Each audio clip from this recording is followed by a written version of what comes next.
Noong 2020, binigla tayo ng isang sakit na hindi natin nakikita. Kung may isang bagay na tinuro sa atin ng global pandemic na to, yun ay nothing in life is certain. Ano man ang meron ka ngayon ay pwedeng kunin sa'yo bukas. Whether it's your job, your house, your savings, your health, or even your life. Ang pagkakaroon ng emergency savings played a big role during that time. Hindi ko na siguro ikaw kailangang i-convince na importante ang emergency savings dahil lahat naman po tayo ay nakaranas na ilang buwan or taon na na-lockdown. According to a 2022 Consumer Pulse Survey, more than half or 56% of Filipinos reported they had saved more into an emergency fund during the COVID-19 lockdown. Ngayon kaya sa tingin nyo, nagtutuloy-tuloy pa rin na mag-ipon ang mga Pinoy para sa kanilang emergency savings? Today, pag-usapan natin in this video, ano ang emergency fund? Bakit nga ba kailangan natin ng emergency fund? Magkano ang dapat mong ipunin for your emergency fund? How to build it? Saan mo dapat ilagay ang emergency fund mo?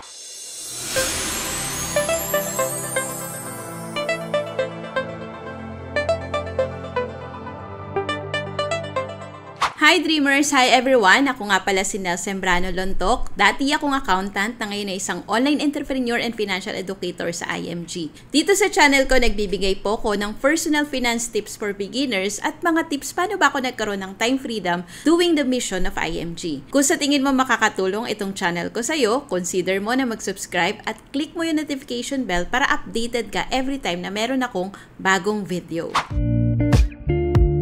Kahit gaano mo planuhin ang buhay mo, meron at merong unexpected things na mangyayari. At para makapaghanda ka para sa mga little financial disasters ng buhay mo, makakatulong ang emergency fund para mabawasan ang problema mo. Ang emergency fund ay hindi yung pera na gagamitin mo panghanda pag may birthday, wedding, or anniversary. Hindi rin panggastos pag gusto mo mag-travel sa Hong Kong or Taiwan. Emergency savings is the fund na nire-reserve mo for moments like biglang nawalan ka ng trabaho, nasira ang sasakyan at kailangang i-repair, may nasirang appliances or gamit sa bahay. Ito yung savings na nilalaan mo sa mga hindi mo inaasahan na pangyayari. Gagamitin mo lang ito for the needs and not for the wants. Gagamitin mo lang ito para sa mga unexpected expenses na kailangan talagang bayaran. Halimbawa, nasira yung gulong ng sasakyan mo. Yung cost ng gulong, pwede mong ibawas dun sa emergency fund. Pero kung gusto mo lang bumili ng additional gamit para pampaganda ng sasakyan mo at hindi naman talaga kailangan, want na yon. Hindi yun emergency na kailangang gastusan agad-agad.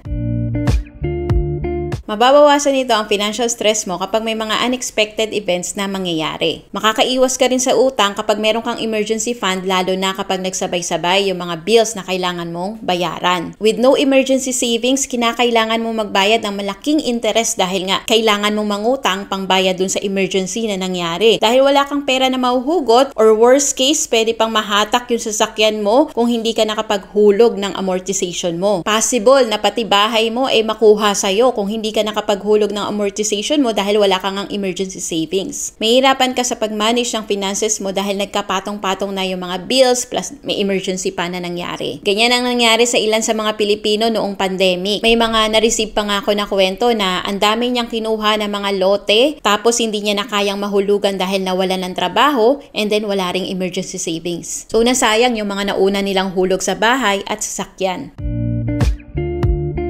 Step number 1, kailangan mong alamin magkanong emergency fund ang kailangan mo. General rule is 3 to 6 months worth of expenses. Syempre kasama dito yung pagkain, rent, monthly hulog sa sasakyan or bahay kung meron man, bills sa kuryente, tubig, internet, phone. Kailangan mo ring isama yung mga premium na binabayaran mo sa insurance, healthcare, tuition fee ng anak. Basically, 3 to 6 months ang lahat ng expenses na importante. Pero para sa akin, hindi ako naniniwala dun sa 6 months worth of expenses. Depende kasi talaga yan sa amount na makakapagbigay sa inyo ng peace of mind. Maybe for you, safe na yung 12 months worth of expenses or pwedeng umabot ang 24 months worth of expenses na emergency fund. Kung pakiramdam mo is safe ka na sa 24 months na emergency fund, go, gawin mo yun. Kailangan mo ring i-consider kung hindi stable ang ang work ng isa sa inyo, lalo kung mag-asawa kayo. Pwedeng yung isa ay based sa commission or hindi fixed ang income dahil small business owner. Pwedeng yung isa stable naman. So, depende po talaga yan sa stability ng income, yung pumapasok na cash flow buwan-buwan. Kung hindi stable yung isa sa inyo, meaning hindi fixed yung monthly income na natatanggap, better to have more than 6 months worth of expenses na emergency fund. Isipin mo, ilang taon tayo na lockdown during pandemic. Umabot din ng 2 years, diba? So, it is really up to you how much ang kailangan mo na emergency fund. Wala namang tama at mali. Ang mahalaga, meron kang fund in case of emergency. Eto, share ako ng personal story. Last quarter ng 2023, may hindi inaasahan na pangyayari sa trabaho ng asawa ko na nag-cause ng problem sa amin financially, and buti na lang meron kaming emergency fund kaya hindi namin nagawa na mag-skip sa paghuhulog sa sasakyan, sa lupa na kinuha namin at yung mga premium ng insurance, healthcare, and other bills na binabayaran namin kasi umabot din ng mga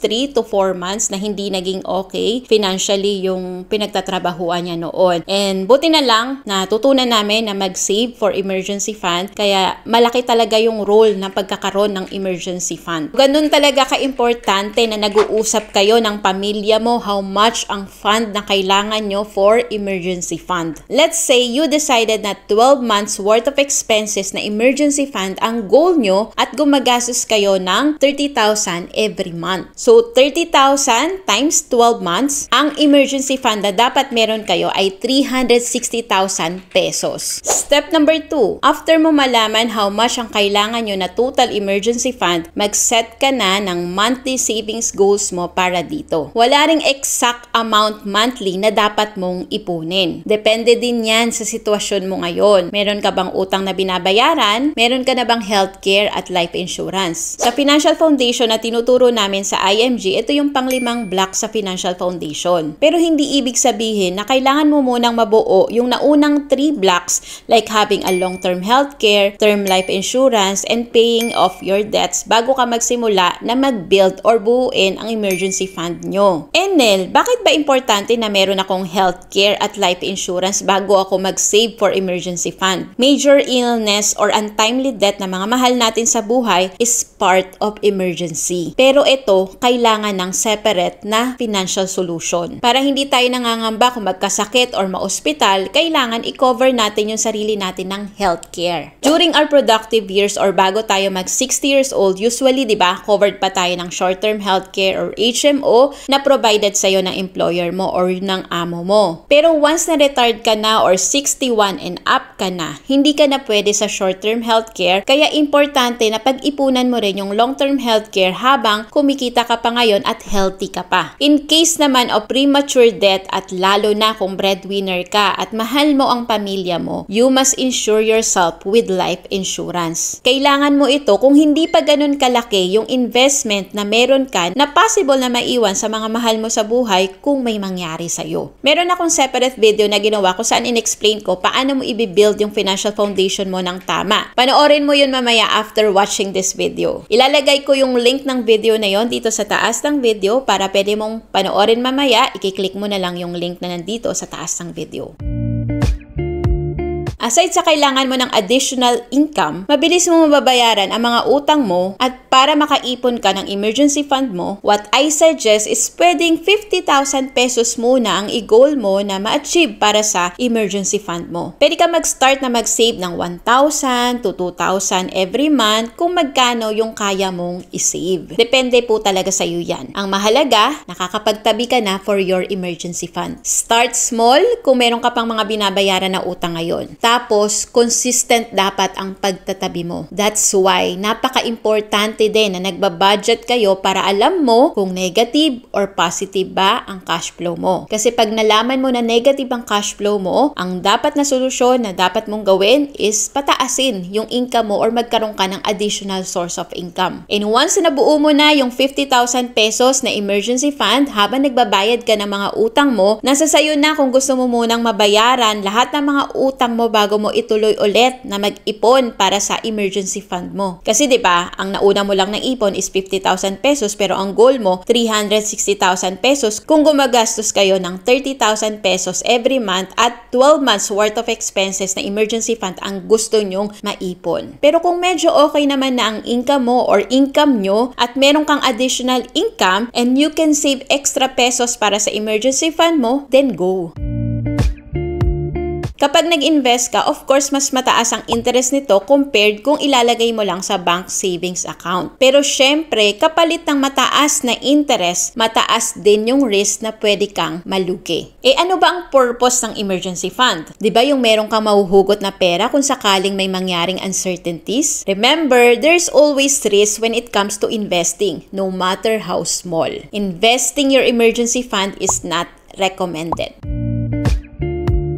Emergency funds should be liquid. Meaning, kapag merong emergency, madali mong makukuha at magagamit. Hindi dapat naka-invest ang emergency fund mo sa real estate, mutual fund, stocks, MP2, VUL, na hindi mo alam kung wise bang i-withdraw or ibenta ang lupa, lalo na kailangan mo ang pera. Baka malugi ka. Ang sinasabi ng karamihan, the best place kung saan mo dapat ipunin ang emergency fund mo is savings account sa bangko para madali mong ma-withdraw. Para sa akin, pwede mo namang ikalat ang emergency fund mo. Pwedeng may cash kang hawak like yung first 50,000 pesos mo na emergency fund na naipon. Tapos yung iba, pwede mo ring ikalat sa mga digital bank para kumikita pa rin ng interest kahit papano. Basta yung mga digital banks na may license sa BSP at covered ng PDIC. Mas mataas kasi ang interest rate sa mga digital banks compared sa mga traditional commercial bank. Pero syempre, pwede mo ring ilagay yung ibang emergency fund mo sa mga savings account sa mga commercial bank. Alam naman natin na may mga pros and cons yung mga digital bank. Regardless kung magkano at saan mo isi-save ang emergency fund mo, ang pinaka-importanting step na una mo dapat gawin is matuto ka ng personal finance. Emergency fund is part of your personal finance. Nandito ka sa video na to, maybe gusto mo magkaroon ng idea paano ka makakapagsimula na mag-ipon. Pwedeng ayaw mo nang maulit-ulit yung naranasan nyo during pandemic kung saan hindi mo alam kung saan ka kukuha pambayad ng bills o maski pangkain nyo sa susunod na buwan kasi nasa id yung savings nyo dahil ilang buwan din tayong na-lockdown. Bottom line here, kahit na gusto nating mag-ipon pero kung kulang yung sahod or kulang yung sweldo, mahirapan pa rin talaga tayong makaipon. Kaya napaka-importante na meron tayong extra income or additional source of income, and alam naman natin na yung emergency fund nire-replenish yan kapag nababawasan. Kahit na nabuo na natin yung emergency fund tapos nagkaroon ng emergency, syempre babawasan natin yan. Kung kulang yung kinikita natin, so hirap na naman tayo para makapag-ipon ulit para sa emergency fund. Ang problema actually ay hindi walang emergency fund, kundi kulang talaga yung pumapasok na cash flow, kaya nahihirapan talagang makapag-ipon. At yan po ay isa sa tinuturo namin sa IMG. By the way, meron kaming free Zoom webinar tuwing Saturday ng 8 p.m. Philippine time wherein we empower Filipinos to save and invest the right way. Kung gusto mo mag-attend, message mo po ako sa FB page ko na Nel Sembrano or email me sa nelsembrano.cs@gmail.com, tapos i-message mo lang ako ng salitang ipon, I-P-O-N, para alam ko na gusto mo mag-attend ng aming free Zoom webinar. Nakatulong ba ang video na to sa'yo? Ma-appreciate ko if you comment kind words sa comment below and kindly share this video sa mga mahal mo sa buhay para matulungan din natin sila na makapag-ipon for their emergency fund at maging handa anumang uncertainties ang dumating sa buhay. Kung marami kang natutunan sa video na to, sigurado ako na makakatulong sa'yo itong mga videos na nakikita mo sa screen. Yan ang next na panoorin mo. Always remember to learn new things every day, do what you love, and enjoy life. See you again in another video.